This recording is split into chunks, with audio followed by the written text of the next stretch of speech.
Hello dear students, welcome back to my travel class channel. तो dear students, आज की इस वीडियो में हम पढ़ेंगे पीएन संधि का उपयोग करते हुए अर्ध तरंग दृष्टकारी का एक क्वेश्चन, जो कि क्लास 12 के बोर्ड एग्जाम के लिए बहुत ही इंपोर्टेंट है। तो डियर स्टूडेंट, यहाँ पर आप देख सकते हैं ये क्वेश्चन कितनी तरीके से भिन्न भिन्न तरीके से पूछा गया है। ठीक है, तो देखिए ये क्वेश्चन लगभग हर वर्ष बोर्ड एग्जाम में पूछा जाता है।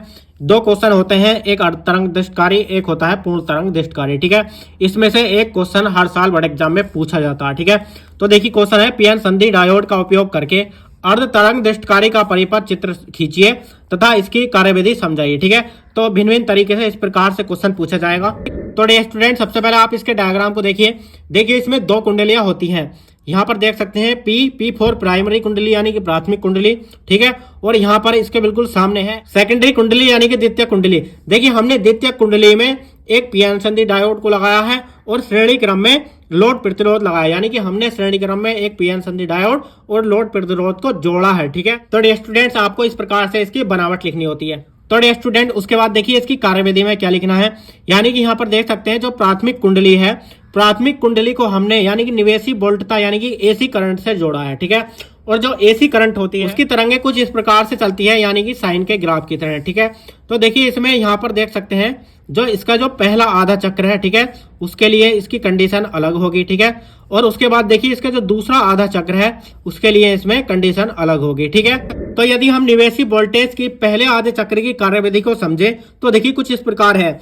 जब निवेशी वोल्टेज के पहले आधे चक्र में जब द्वितीय कुंडली का निवेशी वोल्टेज के पहले आधे चक्र में जब द्वितीय कुंडली का ए सिरा बी के सापेक्ष धनात्मक होता है तब पीएन संधि डायोड अग्रदिशिक होता है। ठीक है, तब क्या होता है, पीएन संधि डायोड अग्रदिशिक होता है, यानी कि पीएन संधि डायोड में धारा आगे की ओर बहती है। ठीक है, इस प्रकार से तीर की डायरेक्शन में। उसके बाद देखिए निवेशी वोल्टेज के दूसरे आधे चक्र में यदि ए सिरा बी के सापेक्ष ऋणात्मक होता है। ठीक है, फर्स्ट कंडीशन में क्या था कि ए सिरा बी के सापेक्ष धनात्मक होता था। ठीक है, लेकिन दूसरी कंडीशन में क्या है कि निवेशी वोल्टेज के दूसरे आधे चक्र में ए सिरा बी के सापेक्ष ऋणात्मक होता है, तब पीएन संधि डायोड पश्च दिशिक होता है, यानी कि पीएन संधि डायोड में कोई करंट प्रवाह नहीं होती। ठीक है, तो डियर स्टूडेंट, इस प्रकार से इस क्वेश्चन में लिखना होता है।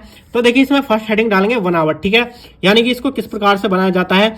इसमें प्राथमिक कुंडली को एसी स्रोत से जोड़ दिया जाता है। ठीक है, यहाँ पर देख सकते हैं प्राथमिक कुंडली को एसी स्रोत से जोड़ दिया गया है। ठीक है, उसके बाद आगे देखिए तथा द्वितीय कुंडली में एक पीएन संधि डायोड तथा एक लोड प्रतिरोध आरएल श्रेणी क्रम में जोड़ देते हैं। ठीक है, यानी कि यहाँ पर देख सकते हैं द्वितीय कुंडली में एक पीएन संधि डायोड एक आरएल यानी कि लोड प्रतिरोध श्रेणी क्रम में जोड़ देते हैं। ठीक है, तो देखिए उसके बाद आपको बनावट हेडिंग डालने के बाद इतना लिखने के बाद आपको ये डायग्राम बनाना है। ठीक है, उसके बाद देखिए कुछ इसके और दो डायग्राम बनाने हैं, यहाँ पर आप देख सकते हैं। देखिए ये है निवेशी वोल्टेज का ग्राफ। ठीक है, इस प्रकार से साइन के ग्राफ की तरह बना देंगे। ठीक है, इसके नीचे लिखेंगे निवेशी प्रतिवर्ती सिग्नल। ठीक है, उसके बाद देखिए निर्गत धारा का ग्राफ बनाएंगे। ठीक है, तो देखिए निर्गत धारा का जो ग्राफ बनाएंगे, जो निवेशी वोल्टता है उसके जो पॉजिटिव साइड का जो ग्राफ है, ठीक है, इस प्रकार से स्पंदों के रूप में केवल बनाएंगे। ठीक है, इस प्रकार से स्पंदों के रूप में बनाएंगे केवल निर्गत धारा का ग्राफ। उसके बाद देखिए इसकी जो कार्यविधि है उसमें क्या लिखना है।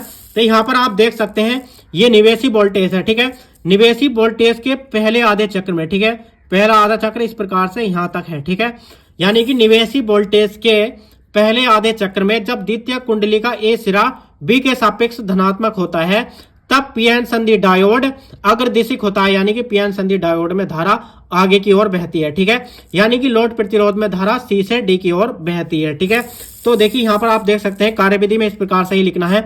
जब निवेशी वोल्टेज के पहले आधे चक्र में द्वितीय कुंडली का ए सिरा बी के सापेक्ष धनात्मक होता है तो संधि डायोड अग्रदिशिक होता है।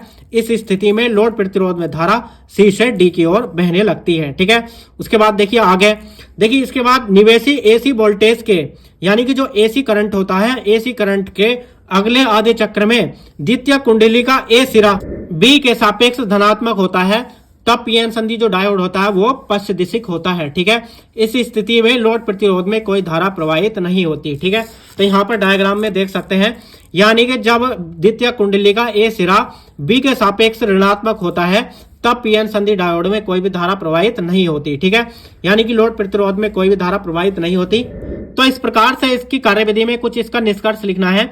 इस प्रकार मुख्यतः धारा निवेशी वोल्टता के पहले आधे चक्र में ही प्रवाहित होती है। ठीक है, जैसे कि हमने अभी बताया था कि निवेशी वोल्टता के केवल पहले आधे चक्र में ही करंट फ्लो होती है और दूसरे आधे चक्र में कोई भी धारा प्रवाहित नहीं होती। ठीक है, यानी कि तथा शेष आधे चक्र कट जाते हैं। ठीक है, यानी कि आप यहां पर देख सकते हैं दूसरे डायग्राम में जो शेष आधे चक्र होते हैं वो कट जाते हैं। ठीक है, तो देखिए दूसरा डायग्राम इसी प्रकार से बनाया जाता है।